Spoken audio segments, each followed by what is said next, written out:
Shalom saudaraku yang terkasih di dalam Tuhan Yesus Kristus. Selamat hari Minggu kami ucapkan kepada kita sekalian.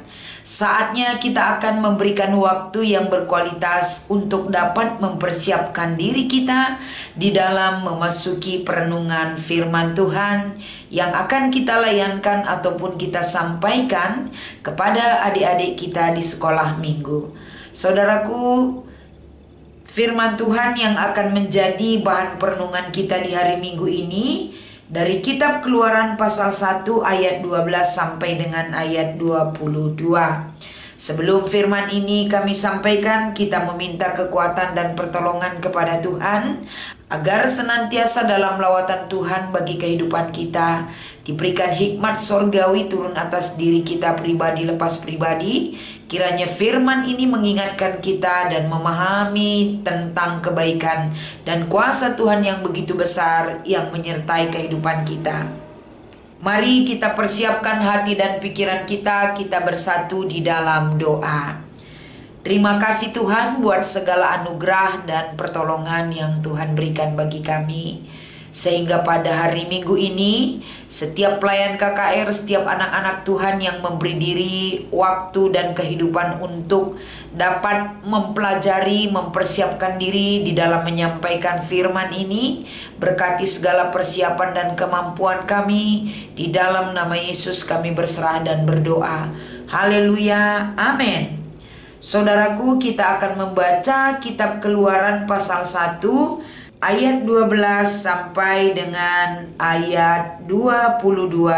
Firman ini kami akan bacakan kepada kita sekalian. Tetapi makin ditindas, makin bertambah banyak dan berkembanglah mereka, sehingga orang merasa takut kepada orang Israel itu. Lalu dengan kejam orang Mesir memaksa orang Israel bekerja dan memahitkan hidup mereka dengan pekerjaan yang berat, yaitu mengerjakan tanah liat dan batu bata, dan berbagai-bagai pekerjaan di padang, yang segala pekerjaan dengan kejam dipaksakan orang Mesir kepada mereka. Raja Mesir juga memerintahkan kepada bidan-bidan yang menolong perempuan Ibrani, seorang bernama Sifra dan yang lain bernama Pua, katanya, apabila kamu menolong perempuan Ibrani pada waktu bersalin, kamu harus memperhatikan waktu anak itu lahir. Jika anak laki-laki, kamu harus membunuhnya, tetapi jika anak perempuan, bolehlah ia hidup. Tetapi bidan-bidan itu takut akan Allah dan tidak melakukan seperti yang dikatakan Raja Mesir kepada mereka, dan membiarkan bayi-bayi itu hidup. Lalu Raja Mesir memanggil bidan-bidan itu dan bertanya kepada mereka, mengapakah kamu berbuat demikian, membiarkan hidup bayi-bayi itu? Jawab bidan-bidan itu kepada Fir'aun, sebab perempuan Ibrani tidak sama dengan perempuan Mesir, melainkan mereka kuat. Sebelum bidan datang, mereka telah bersalin. Maka Allah berbuat baik kepada bidan-bidan itu, bertambah banyaklah bangsa itu dan sangat berlipat ganda. Dan karena bidan-bidan itu takut akan Allah, maka ia membuat mereka berumah tangga. Lalu Fir'aun memberi perintah kepada seluruh rakyatnya, lemparkanlah segala anak laki-laki yang lahir bagi orang Ibrani ke dalam sungai Nil, tetapi segala anak perempuan biarlah hidup. Demikian pembacaan firman Tuhan di hari Minggu ini di ibadah KKR kita, dan yang menjadi tema adalah kekerasan terhadap anak, dan yang menjadi invokasio ataupun ayat hafalan kita di hari Minggu ini dari kitab Lukas 18 ayat 16, yaitu, tetapi Yesus memanggil mereka dan berkata, biarkanlah anak-anak itu datang kepadaku, dan jangan kamu menghalang-halangi mereka, sebab orang-orang yang seperti itulah yang empunya kerajaan Allah. Lukas 18 ayat 16. Dan yang menjadi bahan bacaan remaja di hari Minggu ini dari kitab Kejadian pasal 37 ayat 21 sampai dengan ayat 28. Shalom saudaraku yang terkasih di dalam nama Tuhan Yesus Kristus. Kita bertemu kembali untuk bersama-sama mempersiapkan diri kita agar firman Tuhan yang menjadi renungan yang akan kita sampaikan sebagai pengajar pendidik bagi kehidupan kita, terlebih bagi adik-adik kita di sekolah minggu, agar senantiasa kita selalu diingatkan untuk mempersiapkan diri itu penting. Karena di dalam memahami dan menyampaikan kebenaran firman Tuhan, kita tidak boleh hanya menyampaikan saja tanpa berdampak kepada sang pengajar, sehingga firman itu berlalu begitu saja dari kehidupan kita. Tapi persiapan ini mengingatkan kita bagaimana besarnya cara Tuhan bekerja untuk membukakan pemahaman kita tentang perbuatan Allah yang ajaib dan luar biasa. Saudaraku yang terkasih, salah satu tugas dan peran penting gereja adalah memberikan atau mengajarkan pendidikan Kristiani kepada anak.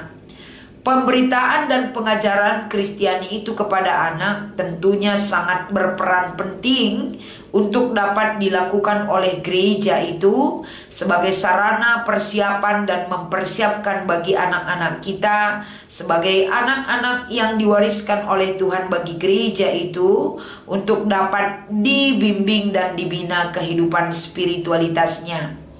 Di samping keluarga saudaraku, gereja merupakan lembaga yang bertanggung jawab dalam pengajaran dan pendidikan Kristen.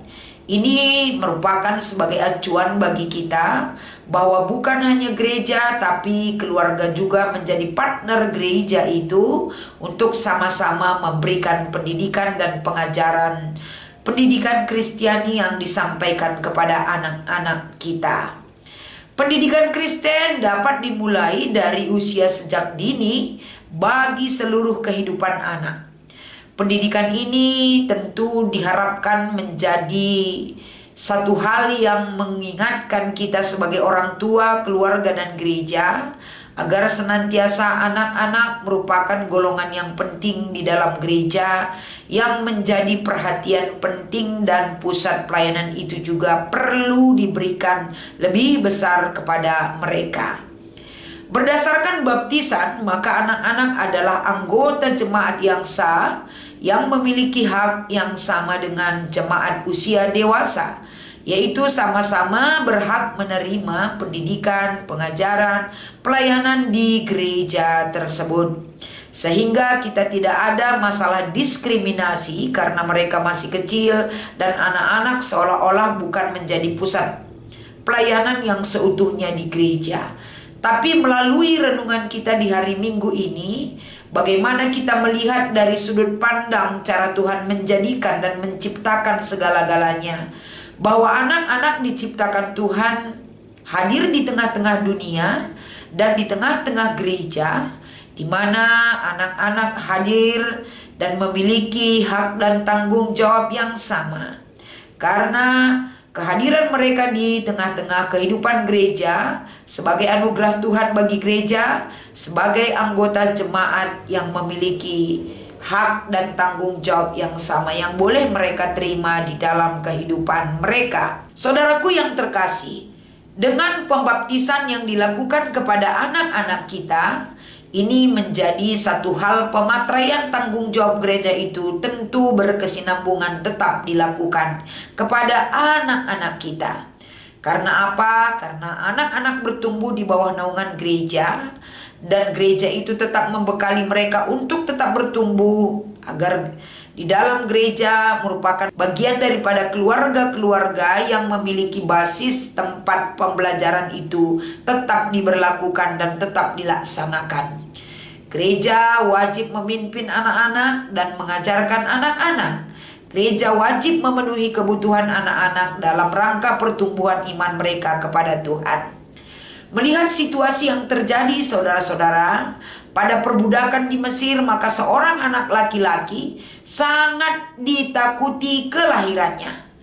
Memaksa bidan-bidan untuk membunuh bayi laki-laki yang lahir secara batin dan keimanan, maka bidan merasa sangat terganggu dari perintah Raja Mesir. Bidan mengetahui hal yang diperintahkan ialah hal yang salah. Tapi Tuhan memakai orang-orang yang bijaksana kehidupannya melalui kehadiran dan keberanian bidan untuk berbohong kepada raja dengan mengatakan bahwa anak itu lahir di luar kendali oleh bidan tersebut. Artinya mereka lakukan hal tersebut karena mereka memiliki nilai kemanusiaan dan takut kepada Allah yang mereka imani di dalam hidupnya. Dalam hal ini bidan berhasil menjadi agen perubahan pada situasi ini. Ketakutan ibu-ibu yang sedang hamil ada harapan ketika si bidan mengambil keputusan yang baik dan siap mengorbankan jabatannya. Sekalipun sering sekali kita takut kehilangan harga diri, kehilangan jabatan, dan mengabaikan anak karena kita asyik dengan handphone yang kita berikan. Dengan santai kita mengatakan bahwa sekarang zaman digital tanpa kita mengedukasi anak-anak dalam penggunaan digitalisasi tersebut. Di sosial media banyak sekali yang dipertontonkan kepada anak kita. Ada kekerasan, ada pelecehan, blue film, bahasa kasar. Semua itu seolah-olah telah terbiasa. Dalam hal ini peran penting gereja sangat diperlukan untuk menyeimbangkan situasi ini. Tanpa disadari kita sedang membunuh generasi yang akan datang. Jika Raja Mesir takut dengan kehadiran anak laki-laki, maka ia membunuhnya. Namun beda dengan sikap apatis dengan hal ini, maka kita tidak hanya membunuh satu gender, tapi bisa 1-3 generasi. Kekerasan anak banyak hal yang didapatkan oleh anak, baik dibully oleh teman sekolah, intervensi belajar dari orang tua, seakan juara diharuskan. Orang tua yang berantem dipertontonkan di depan anak. Orang tua memukul anak dan berkata kasar di dalam tindakan dan memberikan pengajaran. Tentunya banyak hal yang dapat direnungkan untuk pembelajaran bagi orang tua dan guru KKR GBKP, bahwa anak adalah aset besar gereja, masyarakat dan bangsa negara kita Indonesia. Cintailah anak-anak dengan kasih sayang. Demikian kiranya penjelasan firman ini mengingatkan kita bagaimana sesuai dengan bacaan ataupun ayat hafalan kita, agar senantiasa seperti Yesus menghargai anak-anak, membiarkan kesempatan kepada anak-anak untuk datang kepada Yesus. Siapakah yang akan membawa mereka datang kepada Yesus? Salah satu adalah tanggung jawab gereja dan orang tua sebagai pendidikan yang mereka terapkan di dalam keluarga. Begitu juga kalau kita bandingkan dengan bacaan remaja dari kitab Kejadian 37 ayat 21 sampai dengan ayat 28. Bagaimana kita membawa dan mendidik adik-adik kita agar senantiasa mereka juga memiliki pemahaman yang sangat jelas bagi kehidupannya. Agar senantiasa seperti teks renungan kita, Raja Fir'aun melakukan kekerasan kepada anak-anak, yaitu dengan membunuh anak-anak yang baru lahir. Tapi itu adalah satu tindakan orang yang tidak memiliki pri kemanusiaan dan tidak mengenal Allah seutuhnya. Anak remaja mengenal Allah dan kita bawa mereka hidup mengenal Tuhan. Agar senantiasa seperti kekerasan dalam bacaan remaja, yaitu perlakuan saudara-saudara Yusuf, anak-anak remaja tidak boleh melakukan tindakan kekerasan kepada siapapun, karena saudara seiman di dalam Tuhan, siapa saja itu adalah, mereka memandang saudaranya itu adalah bagian dari kehidupan yang wajib mereka kasihi. Kiranya penjelasan untuk renungan di ibadah KKR di hari Minggu ini membawa adik-adik kita, guru sekolah minggu, agar kekerasan terhadap anak itu stop, tidak boleh dilakukan. Mereka harus disentuh dengan kasih Kristus yang boleh mendidik mereka dan membawa mereka lebih mengenal Tuhan lebih baik lagi.